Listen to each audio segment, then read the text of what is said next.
Naam. Assalamu alaikum mke wangu. Zapa. Asante. Ulikuwa wapi mwanangu? Na mbona simu kwa nakupigia upokee? Na mbona upo hivyo? Mbona upo katika hali hiyo?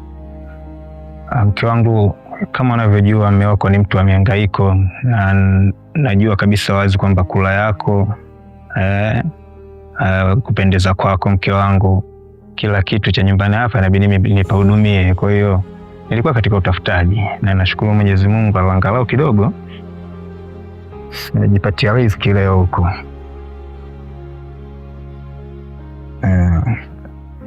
Hii itakusaidia kwa matumizi madogo madogo hapa nyumbani, utanunua futari kidogo na baadhi ya vitu.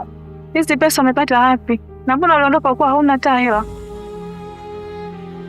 Ni kweli mke wangu, lakini kama nilivyokuambia nimehangaika, nilikuwa na wateja wangu huko, nimeenda kupambana nao, nimejipatia riziki hiyo.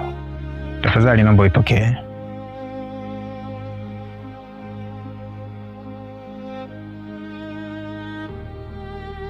Usiwe na shaka mke wangu. Kwa nilikuwa